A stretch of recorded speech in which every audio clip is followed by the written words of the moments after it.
What would you do if you had nothing left but $2 silver and the clothes on your back? What if the only thing you could afford was a place no one else wanted, a place whispered to be cursed, a place the town itself had turned its back on for 30 years? For 19-year-old Anna Whitaker, this wasn't a question. It was the sharp-edged reality of a Tuesday afternoon in Dillon, Montana. She spent her last $2 on the deed to a condemned stone chapel, a building that stood like a gray tooth on a hill nobody dared to climb. But the truth waiting inside those locked doors, buried under decades of dust and fear, was a secret that would not only change her life but rewrite the very history of the town that had cast her out. Settle in and stay close, and let us know in the comments where you're watching from, as we unfold the story of the girl who bought a curse and found a legacy. Anna Whitaker arrived in Dillon with the dust of a failed life clinging to the hem of her worn wool skirt. The fever had taken her mother in the spring and her father by the first frost, leaving behind nothing but a foreclosed farm and a silence so vast it felt like its own geography. She had walked the last 20 miles, her father's worn satchel holding her only other dress, a tin cup, and a Bible whose leather cover was cracked like dry river mud. At 19, she possessed the quiet, weathered stillness of someone much older, her eyes the color of a winter sky, accustomed to looking at distant horizons and expecting little from them. Dillon was just a place to pass through, another town where she would try to find work as a laundress or a kitchen hand, earning just enough to eat before moving on. But Dillon had other plans. The notice was tacked to the board outside the land office, stark against the sun-bleached wood. For sale. 1 parcel. St. Jude's Chapel. Condemned. Sold as is. $2. The price was an insult. A piece of public theater meant to finalize the town's long divorce from the building on the hill. She heard the men laughing about it as she stood there, their voices carrying from the saloon next door. "Vance is finally getting rid of that old ghost trap," one said. $2 is $2 too much," another replied, followed by a burst of coarse laughter. Anna felt a strange pull, a kinship with the unwanted building. She too was sold as is. She too was a place haunted by things others couldn't see. She remembered her father's voice, a low rumble on their last evening together. "Don't let them decide what you're worth, Anna. Your foundation is your own." He'd been talking about character, about the invisible architecture of a person's soul. But standing there, looking at the notice, the words felt literal. She pushed open the door to the land office, a small bell announcing her entrance into a room that smelled of stale cigar smoke and old paper. Elias Vance, a man whose prosperity was visible in the tight fit of his vest, looked up from his desk, his expression a mixture of annoyance and curiosity. He saw a slip of a girl, thin and tired, and his face hardened into a mask of dismissive authority. "What can I do for you?" he asked, his tone making it clear he expected the answer to be nothing. Anna placed her $2 on the polished surface of his desk. They were the last of her father's pocket money, worn smooth with a lifetime of work. "I'm here for the chapel," she said, her voice quiet but clear. A small stone dropped into the heavy silence of the room. Elias Vance stared at the $2, then at the girl who had placed them there. A slow, disbelieving smile spread across his face, not reaching his eyes. He leaned back in his leather chair, the springs groaning in protest, and looked her up and down as if she were a piece of livestock of questionable quality. "The chapel?" he repeated, drawing the word out. He glanced toward the open door of his office, hoping someone in the street might witness the absurdity. "Little lady, you don't want that pile of rocks," The roof's gone in, the windows are out. Town council says it's a hazard. Besides, he lowered his voice to a conspiratorial whisper. It's got a bad history. A curse on it, some say. He was enjoying this. The small-town power of being the gatekeeper to a local legend. Anna simply waited, her gaze steady. She had seen this kind of man before, men who measured the world in acres and dollars, who saw worth only in things that could be exploited or sold. Her silence unnerved him more than an argument would have. "I have the $2, she said again, her voice betraying no emotion. He sighed, a dramatic exhalation of impatience. "Fine," he snapped, pulling a pre-written deed from a drawer. He scrawled her name, Anna Whitaker, in the blank space with a flourish, the scratch of his pen the only sound. "It's your funeral." He pushed the paper and a single, heavy, rust-pitted iron key across the desk. "No refunds." She took the deed and the key, folding the paper carefully and placing it inside her father's Bible before tucking the key into a small pocket in her skirt. As she turned to leave, the bell above the door jingled again, admitting a tall, broad-shouldered man with kind eyes and a dusty hat. It was Ben Carter, an old friend of her father's who ran a freight line to Bozeman. He'd heard of the family's ruin, and his face was etched with concern. He saw the deed in her hand as she put it away. "Anna, what did you just do?" he asked, his voice low and gentle. "I bought a place to stay, Mr. Carter," she replied. Ben looked from her tired face to the smirking land agent. He knew the chapel's reputation. He put a hand on her shoulder. "That place, it ain't right, child. People don't go up there for a reason." He offered her a ride, a meal, a few dollars to get her to the next town where prospects might be better. But Anna shook her head. "Thank you, sir, but I need to see this through." Her stubbornness was a mirror of her father's, a quiet refusal to be pushed off a path once chosen. She had made a decision, and for the first time since the farm was lost, she felt a flicker of purpose. It was a foolish purpose, perhaps, but it was hers. She had traded her last $2 not for a pile of stones, but for a piece of ground to stand on. What was the secret hidden within that cursed chapel? Why had the whole town abandoned it with such fear? And what could a homeless girl with nothing but a key and a Bible possibly do to change its story? Let us know what you think in the comments below. And don't forget to subscribe for more stories of forgotten places and the people who bring them back to life. As Anna left the land office, the weight of the iron key in her pocket felt less like a burden and more like a beginning. The whispers followed Anna as she walked through Dillon's main street. She bought a small sack of flour and a bit of salt pork with the coin Ben Carter had pressed into her hand, refusing any more than that.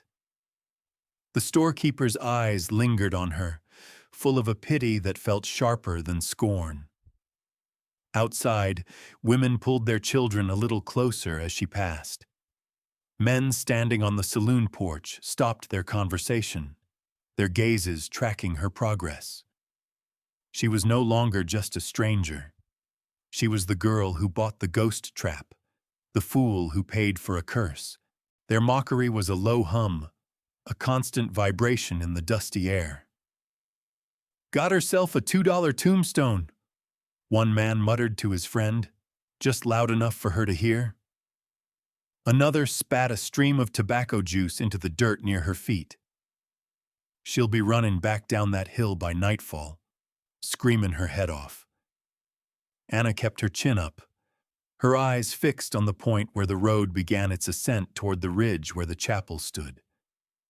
Their words were just noise, no different from the wind that blew dust into her face. She had heard worse, and from people who were supposed to love her. The silence of her empty farmhouse had been far crueler than the jeers of strangers. As she reached the edge of town, where the proper road dissolved into a rutted track, she saw an old woman sitting on a stool outside a small, weathered cabin. She was Crow, her face a beautiful map of wrinkles, her white hair in 2 long braids. She was mending a blanket, her fingers moving with a slow, deliberate grace. The townspeople gave her a wide berth, treating her with a mixture of fear and grudging respect. As Anna drew level, the old woman looked up, her dark eyes seeming to see right through to the core of Anna's grief and determination. She didn't speak for a long moment, simply watching. Then, in a voice as dry and soft as rustling leaves, she said a single, cryptic sentence. "Some walls are built to keep things out." She paused, pulling a thread tight with her teeth. "Others are built to keep things in." Anna stopped, thrown by the strange pronouncement. She looked from the woman's knowing face toward the silhouette of the chapel on the hill. She didn't understand, but she felt the weight of the words settle upon her. It was not a warning, not exactly. It felt more like a key, though to a lock she hadn't yet found. She nodded her thanks, a small, respectful dip of her head, and the old woman returned to her sewing as if the exchange had never happened. The final confrontation of the day came as she started up the track. Elias Vance rode up on a fine black horse, reining it in to block her path. He looked down at her from his elevated position, the very picture of condescending power. "Last chance, girl," he said, his voice slick with false concern. "I'll give you your $2 back. Call it a lesson learned. No need to spend a night up there with the bats and the memories." He wanted her to fail, and he wanted to be there to see it. His offer wasn't kindness. It was a final twist of the knife, a way to underscore her foolishness. "I have the deed," Anna said, her hand instinctively going to the Bible in her satchel. "It's mine now." Vance laughed, a short, ugly sound. "It's a pile of rubble, and it's earned its reputation. 30 years since anyone's held a service there. 30 years since the tragedy. You think you're going to change that?" He shook his head, a pantomime of pity. "You're not a pioneer, Missy. You're just a ghost, haunting a graveyard you haven't died in yet." He spurred his horse, showering her worn boots in a spray of dirt as he rode away. Anna stood there for a moment, the dust settling around her. His words stung, but they also clarified something. He wasn't just mocking her. He was afraid of something. He and the rest of the town were afraid of that building. And as she turned to face the climb, she wondered what memory was so powerful it could hold an entire town hostage for 3 decades.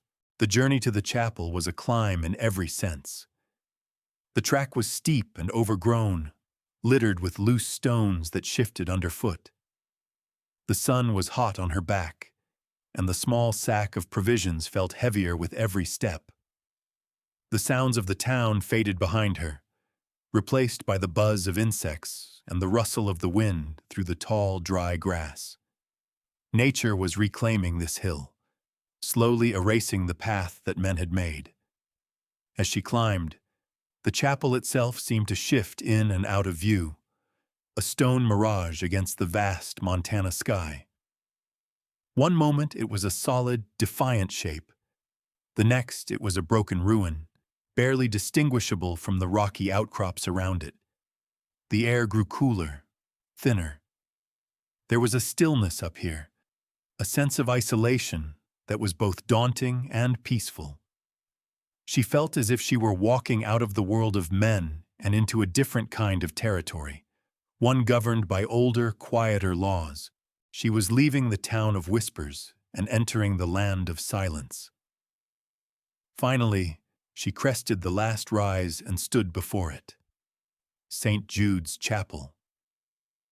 It was smaller than she had imagined, a simple rectangular building of rough-hewn granite, weathered to a mottled gray and green with lichen. It wasn't grand, but it was solid. The stones were massive, expertly fitted, a testament to the hard labor that had raised them. But Elias Vance had been right about the decay. The slate roof had a gaping hole in its center, like a wound open to the sky. The door hung drunkenly on one hinge, and the arched windows were dark, vacant eyes, their glass long gone. A few stubborn rose bushes, gone wild and thorny, clawed at the foundation. It looked less like a house of God and more like a forgotten tomb. A wave of disappointment washed over her. It was just a ruin. A cold, empty, useless ruin. The town hadn't been lying. She had spent her last $2 on a pile of rocks. She sank down onto a flat stone a few yards from the door, the satchel sliding from her shoulder. The weight of her exhaustion, her grief, and her foolishness pressed down on her. As dusk began to bleed purple and orange across the horizon, a movement at the edge of her vision caught her eye. A dog, a scruffy, bone-thin creature with one ear permanently cocked, watched her from a distance. It was a stray, an outcast like herself, its ribs showing through its matted coat. It didn't bark or approach, just stood there, a silent observer.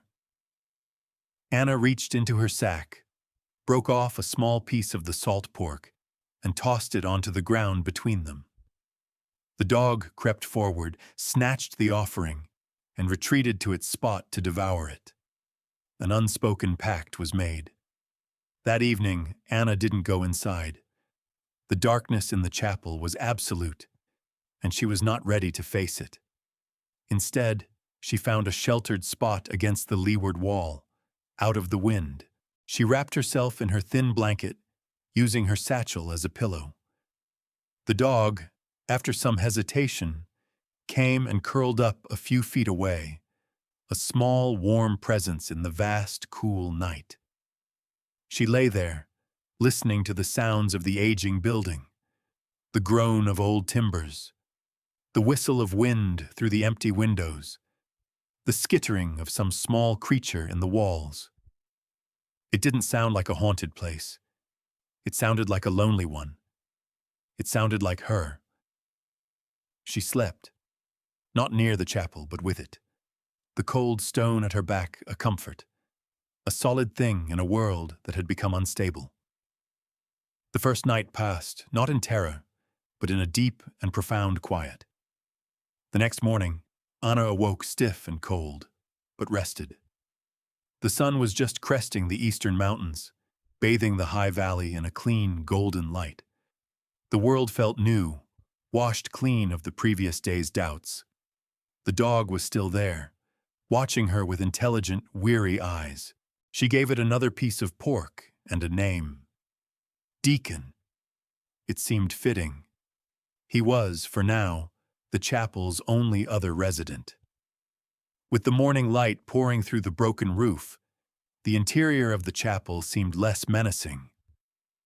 She pushed the heavy door, which scraped a protest against the stone floor, and stepped inside. The air was thick with the smell of damp earth, rotting wood, and mouse droppings. Pigeons had nested in the rafters, and their droppings coated the floor and the few remaining pews, which were overturned and broken. A thick layer of dust and leaves covered everything, softening the sharp edges of decay. In the center of the room, directly under the hole in the roof, a small patch of wildflowers was growing, a stubborn splash of purple and yellow in the gray ruin. Life, it seemed, had found a way in. She spent the day in a flurry of activity, fueled by a purpose she hadn't felt in months. She started by clearing the debris, dragging the broken pews outside to stack for firewood. She used a flat piece of slate to scrape the thickest layers of filth from the stone floor. It was backbreaking, thankless work. Her hands, soft from months of inactivity, were quickly blistered and raw. Every muscle in her back and shoulders screamed. Deacon watched her from the doorway, a silent, attentive foreman.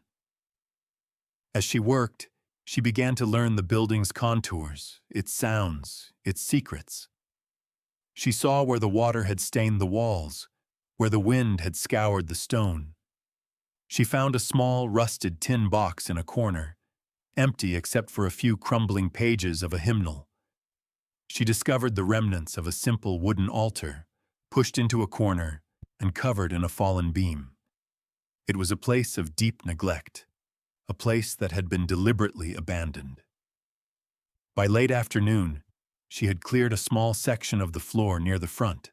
The stone flags beneath the grime were well laid and smooth. As she swept the last of the dust away with a makeshift broom of pine boughs, her eyes caught on something. It was the wall behind where the altar would have stood. The rest of the chapel was built of large, irregular blocks of fieldstone, the granite gray and speckled. But here, in a rectangular section about the size of a door, the stones were different. They were flatter, more uniform, and the mortar between them was a lighter color, less weathered than the surrounding joints. It looked newer, fresher. It was a patch, a clumsy one, as if someone had sealed an opening in a hurry. It didn't fit. The rest of the building was a testament to patient, skilled masonry. This section was a scar. She ran her raw fingertips over the lines. The mortar was harder, grittier. It was a wall that was pretending not to be a door. She remembered the old crow woman's words. Others are built to keep things in. She stood back, her heart beginning to beat a little faster. The town's fear, Vance's mockery, the 30 years of silence, it all seemed to converge on this one spot. The chapel wasn't haunted by a ghost. It was haunted by a secret, and she was standing right in front of the tombstone they had erected for it. The discovery of the mismatched wall changed everything. It was no longer a simple task of making a ruin habitable. It was an investigation. Anna felt a current of nervous energy, a sense that she was on the verge of understanding the deep ache she felt in this place.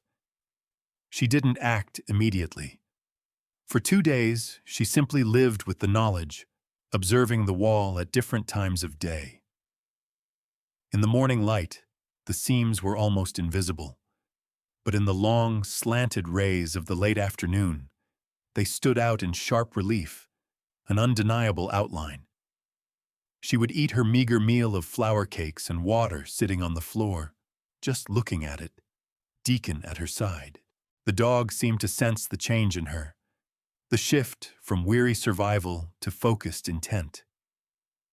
He would occasionally let out a low growl, not at anything visible, but at the wall itself, as if he could smell the stale air of the secret trapped behind it.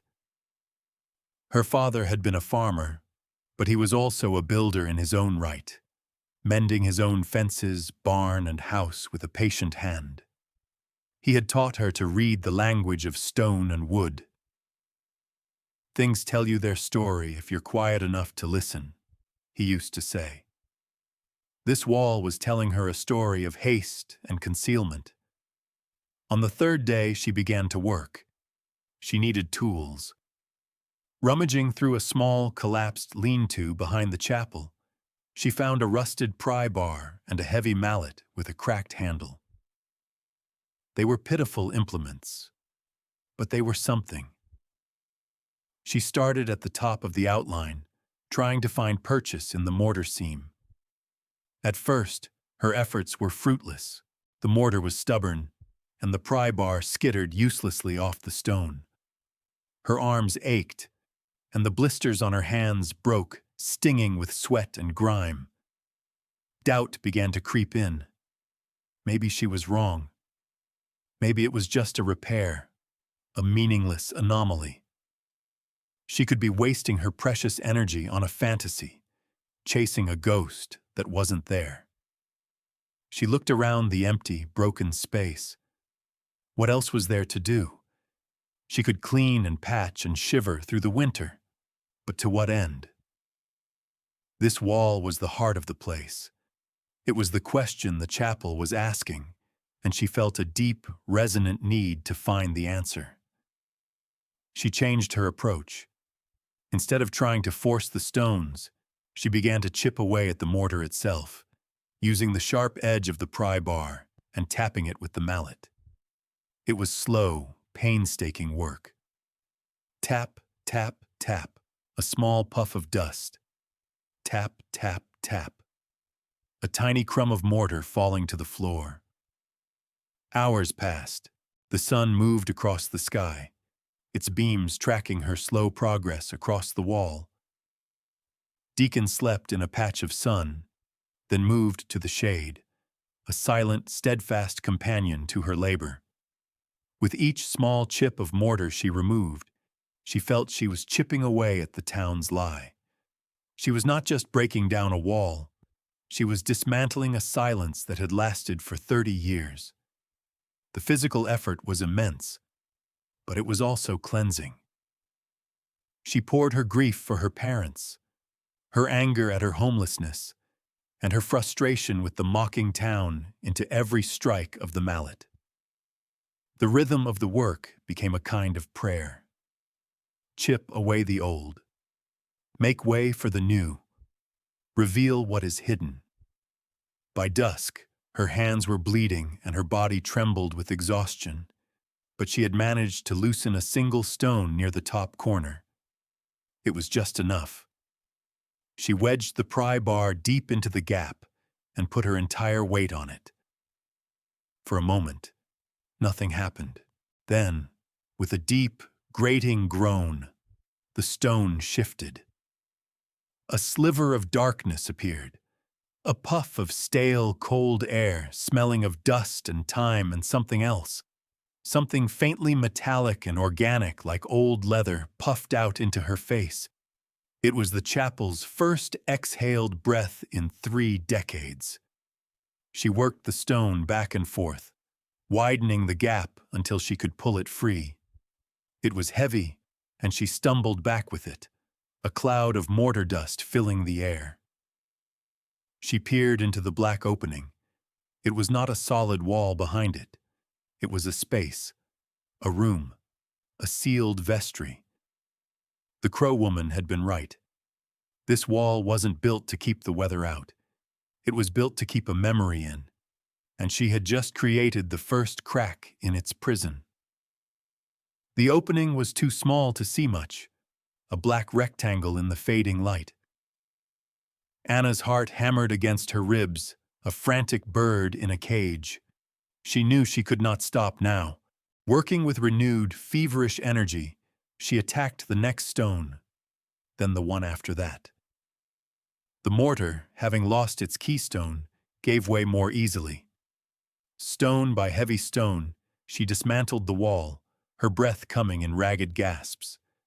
The pile of granite blocks grew on the floor beside her as the opening widened. The air flowing out of the hidden room was cold and still, a pocket of time untouched by the seasons that had weathered the rest of the chapel. Finally, the opening was large enough for her to slip through. She stood at the threshold, peering into the absolute blackness. She had no lantern, only a few precious matches. She struck one, the flare of sulfur and sudden light blinding her for a second. She held it aloft and stepped inside. The room was small, no more than 10 feet square. The air was thick, heavy with the scent of dry rot and forgotten things. The match flame flickered, casting dancing, distorted shadows on the walls. What she saw made her breath catch in her throat. It was not a treasure chamber filled with gold, nor a tomb filled with bones. It was something far stranger, far sadder. It was a room frozen in time. Along one wall were stacked dozens of wooden crates, their stenciled labels still faintly visible. Flour, sugar, beans, lard. On another wall hung men's work coats, women's shawls, and even a few small children's jackets, all covered in a thick shroud of gray dust. A small table stood in the center of the room. On it sat a heavy, leather-bound ledger, closed. Next to it was a tin box, much like the one she'd found outside. But this one was larger and closed tight. The match burned down, stinging her fingers. She dropped it, and the darkness rushed back in, absolute and profound. She fumbled for another, her hands shaking. She had to be certain of what she was seeing. With the second match lit, her eyes fell upon the most heartbreaking detail of all. Leaning against a stack of crates was a small, crudely made child's doll, its yarn hair unraveled, its button eyes staring blankly into the dark. It was the kind of simple toy a father might carve for his daughter. This wasn't a storeroom. It was a place of shame. This was what the town had buried. It was a hoard, a collection of supplies and belongings locked away from the world. She picked up the tin box. It was heavy. With trembling fingers, she pried open the lid. Inside, nestled on a bed of yellowed cotton, were not jewels, but simple personal effects. A man's silver pocket watch, its chain tarnished black. A woman's simple silver locket, engraved with the initial M. A handful of letters tied with a faded ribbon. These were the keepsakes of a life, or several lives. They were the things a person grabs when they are forced to leave everything else behind. She set the box down and reached for the ledger. Blowing a thick layer of dust from its cover, she opened it. The first page was dated 30 years prior. The handwriting was neat, precise. It was a meticulous record. But it wasn't a record of church donations. It was an inventory of the crates, and next to each entry was a name. Vance, Miller, Peterson, Gable. The founding families of Dillon. The truth hit her with the force of a physical blow. This wasn't a curse. It was a crime of omission, of selfishness, of fear. A story began to form in her mind, a terrible story of a hard winter, of a new family or a group of prospectors arriving, desperate, and of a town that chose to lock its plenty away rather than share it. They hadn't just sealed a room. They had buried their conscience. The first snow of the season came that night, not as a gentle dusting, but as a sudden, violent blizzard that descended from the mountains without warning. The wind howled around the chapel, a shrieking, mournful sound that seemed to pour through the empty windows and the hole in the roof. Snow swirled inside, piling in pale drifts against the walls. Anna, huddled in the newly opened vestry, felt the temperature plummet. The small, sealed room offered some protection from the wind, but the cold was a physical entity, a predator seeping through the stone. She had managed to drag a few of the broken pews inside, and using pages from the ruined hymnal as tinder, started a small, smoky fire in a corner on the stone floor. It was a pathetic defense against the storm's fury, but it was something. Deacon lay pressed against her side, his shivering body a small comfort against the encroaching chill. The ledger and the tin box sat beside her, their silent testimony feeling heavier than ever in the face of the storm's power. It was as if the mountain itself was trying to reclaim its secret, to bury it again under a blanket of white. Sometime after midnight, over the roar of the wind, she heard a new sound, a desperate shouting, faint but unmistakable. She scrambled to the chapel's main doorway, peering out into the blinding chaos of snow. Through the swirling curtain of white, she saw it, a lantern swinging wildly, a tiny spark of light in an ocean of darkness. The shouting grew louder. "Help! Please! Is anyone there?" Anna grabbed the pry bar, her only weapon and tool, and pushed her way out into the storm. The wind tore at her clothes, and the snow was so thick she could barely see 5 feet ahead. She called out, her voice immediately snatched away by the gale. She stumbled forward, following the bobbing light. She found them 50 yards down the track. A man, a woman, and a small child, huddled against the side of an overturned wagon, one of its wheels shattered. They were the Callahans, a young family trying to get to a new homestead before winter set in for good. They were soaked, freezing, and terrified. Mr. Callahan was trying to shield his wife and their little girl, who couldn't be more than 5, but they were losing the battle against the cold. "Come with me," Anna yelled over the wind. "There's shelter." She led them, half carrying the little girl, back toward the chapel. When they stumbled inside, their faces were masks of shock and disbelief. To them, the broken-down chapel with its meager fire must have looked like a palace. Mrs. Callahan began to cry with relief, clutching her daughter, Lily, close. Anna gave them her own thin blanket and the last of her flour to make a warm gruel over the fire. As the family huddled together, their shivering slowly subsiding, Mr. Callahan explained how they had been caught unawares, how the wagon wheel had snapped on a hidden rock, leaving them stranded. "We saw the stone walls through the snow," he said, his voice thick with gratitude. "We thought we were done for. We thought this place was abandoned." Anna looked at the family, then at the sealed crates of supplies in the vestry. The irony was so thick it was suffocating. 30 years ago, another group of people, perhaps just like this one, had faced a crisis on this very hill. But then, the doors had remained locked. The town had hoarded its resources, protecting its own comfort at the cost of strangers' lives. Tonight, Anna had nothing.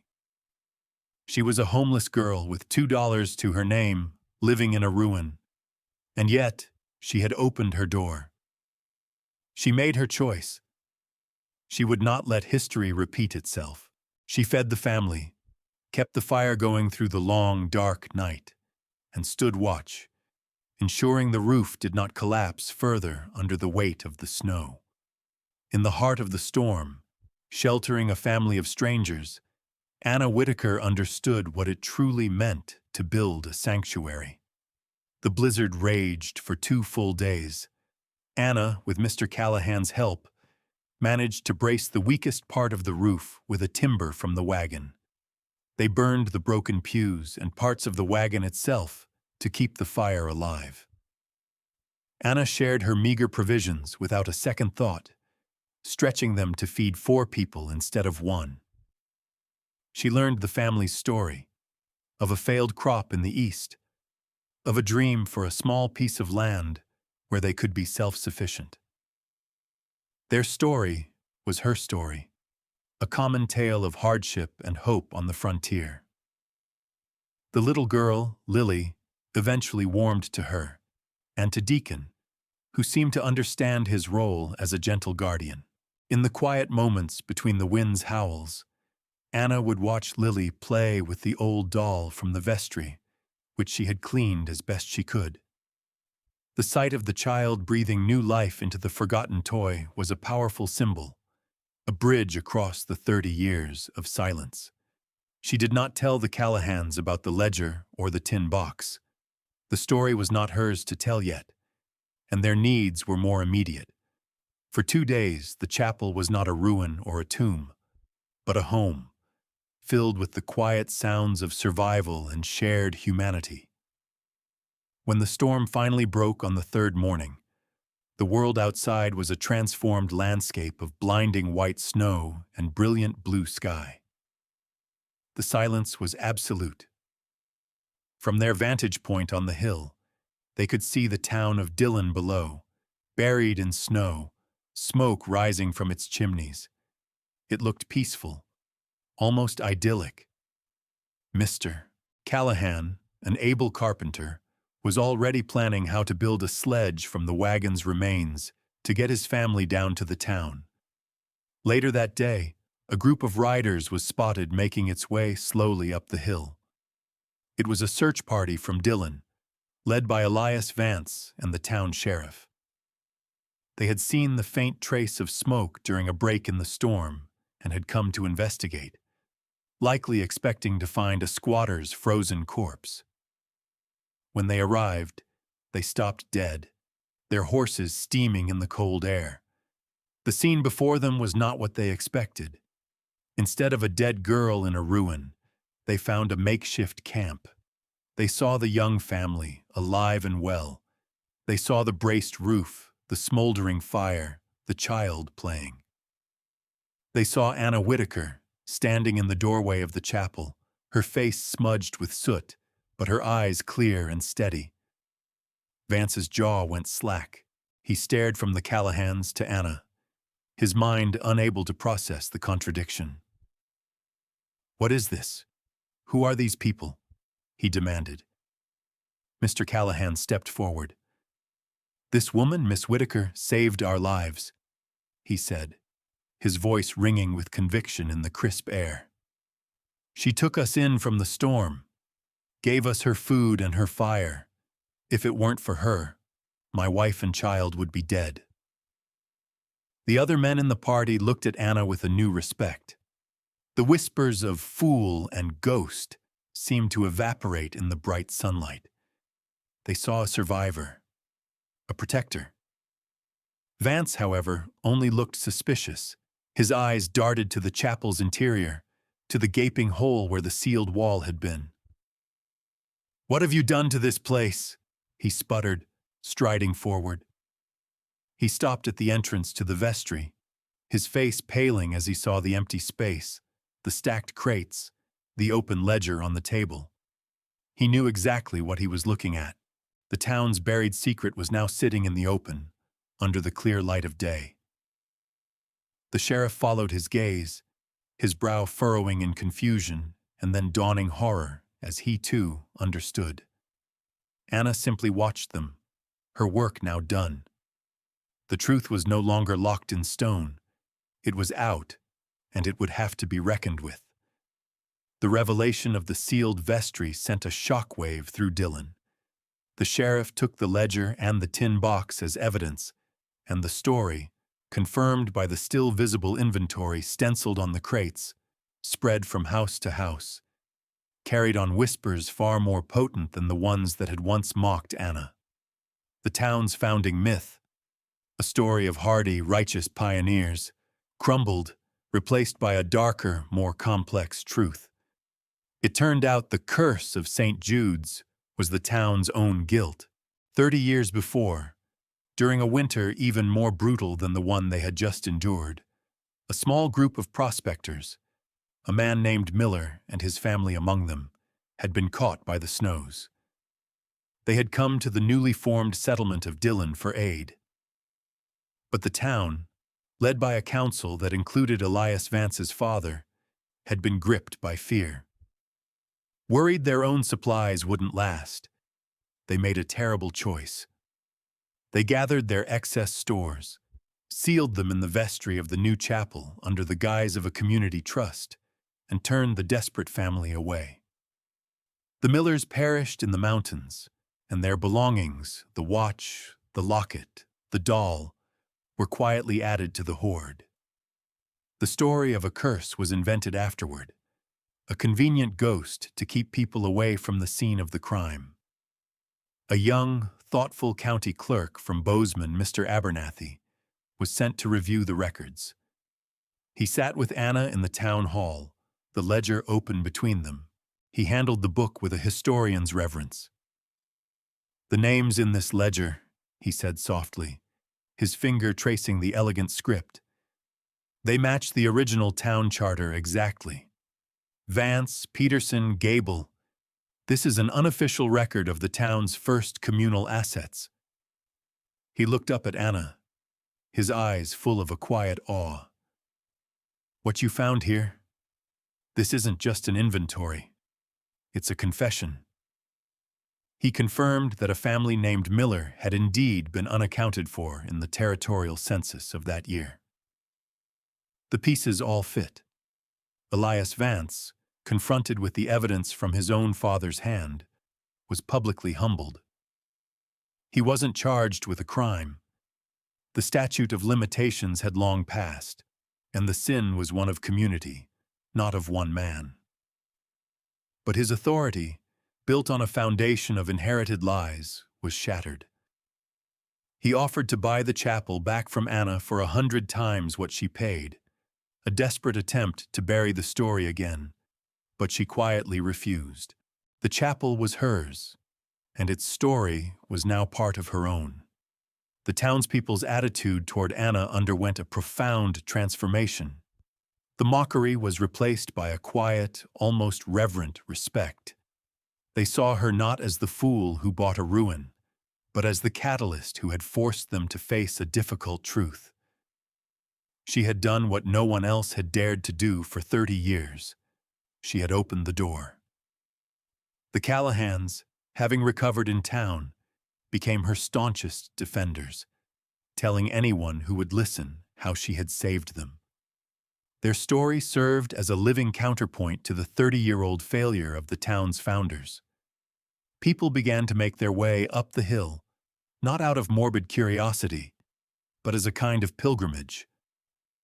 They brought her gifts: a sack of potatoes, a warm quilt, a new cast-iron stove. A carpenter offered to help her properly repair the roof. A glazier promised glass for the empty windows. They were small acts of atonement, a collective effort to right a historical wrong by helping the young woman who had brought it to light. They were, in their own way, finally sharing their supplies. The curse was broken not by an exorcism, but by an act of communal grace. One evening, as the sun set, Anna stood outside the chapel, watching the lights of Dillon begin to twinkle in the valley below. The old crow woman was there, having walked slowly up the path. She stood beside Anna for a long time, looking at the chapel, where the new roof timbers were now in place. "The wall is down," the old woman said, more a statement of fact than a question. "Yes," Anna replied. "And the memory is out," the woman continued. "It is a hard thing to let a bad memory breathe, but it is the only way to make it clean." She placed a small, beaded pouch in Anna's hand, for the spirits of the place, to let them rest. Anna looked at the worn stone walls, no longer a tomb, but a testament. The town below was not her enemy. It was just a place full of people who had been afraid and who were now, slowly, learning to be brave.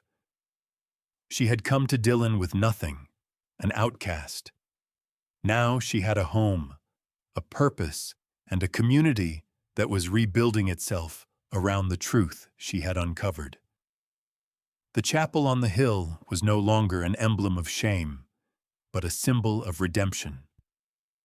The following spring, the chapel was transformed. The roof was whole, the windows paned with new glass that caught the morning light. The wild roses had been tamed, and a small garden of hardy vegetables grew where the Callahan's wagon had overturned. The interior was clean and spare, the stone walls scrubbed, the floor swept. The crates of supplies had been donated to the church in town, their contents distributed to families in need, a final belated act of charity. The ledger and the items from the tin box were given to the Montana Historical Society, ensuring the full story would be remembered, not buried. The chapel itself, however, remained Anna's. It was her home. She had been offered money, jobs, a place in town, but she chose to stay on the hill, living a quiet life, with Deacon as her constant companion. Travelers on the road to Bozeman would sometimes stop, having heard the story, and she would offer them a cup of water or a place to rest in the shade. The chapel had become what it was always meant to be, a sanctuary. One evening at golden hour, Ben Carter made the trip up the hill, bringing a young mare as a gift. He found Anna sitting on the stone step, watching the sun dip behind the mountains, painting the sky in hues of rose and gold. The air was sweet with the scent of pine and damp earth. Deacon lay at her feet, his head on his paws, content. "It's a different place now," Ben said, his voice filled with warmth. "You've done a good thing here, Anna. A hard thing, but a good thing." He looked at the solid little building, at the quiet strength in the young woman before him. "What will you do with it? Will you make it a church again?" Anna looked out over the valley, at the vast, indifferent beauty of the land that had taken so much from her, and had, in the end, given her a home. A profound peace had settled in her heart, the kind of peace that comes only after a great struggle. She reached down and stroked Deacon's head, her calloused fingers gentle in his rough fur. "I don't know about it being a church," she said, her voice soft but sure, carrying the moral of her entire journey in its simple truth. "I didn't buy a building. I bought a chance to build a shelter." And in that quiet moment, she knew she finally had. Thank you for staying with us to the end of this incredible journey. This has been a story about the courage to face the past, reminding us that true worth is often found in the places and people the world has dismissed. If you were moved by Anna's story, please give this video a like and share your thoughts in the comments below. Don't forget to subscribe to our channel for more tales of hidden history and quiet triumphs. We'll see you next time.